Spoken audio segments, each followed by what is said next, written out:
আমি কিছু rain lily গাছের কন্দ লাগাবো। এই কন্দগুলো বিগত 10 দিন আগে আমি আমার নানুকে দিয়ে নানু বাড়ি থেকে আনিয়ে ছায়াযুক্ত স্থানে শিকড় এবং পাতা কেটে দিয়ে রেখে দিয়েছিলাম। তো আপনারাও রেইন লিলি গাছ লাগানোর ক্ষেত্রে এই কাজটা করবেন, এতে ফুলের সাইজ ও রং অনেক সুন্দর হয়। লিলির কন্দগুলো আমি এইখানে প্রতিস্থাপন করব।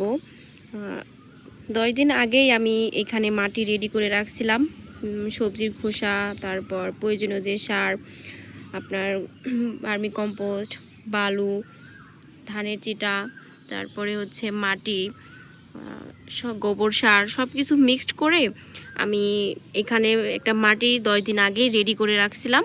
তো এইবার লিলি গাছগুলো লাগানো নিয়ে আমার একটু অন্যরকম চিন্তা, মানে এইটা যেহেতু রাউন্ড শেপ, তো আমি ভাবছি যে গাছগুলাও একদম রাউন্ড শেপ করে লাগাবো।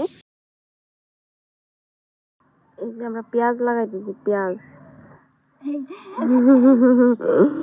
পেঁয়াজ লাগাচ্ছি, পেঁয়াজ কত বড় বেয়াদব দেখেন। এই যে দেখেন, ম্যাক্সিমামই বড়, ওর কথা বিশ্বাস করার কি আছে, ম্যাক্সিমাম কন্দগুলোই সুন্দর বড়। নানু বাড়ির কন্দ তো রোদ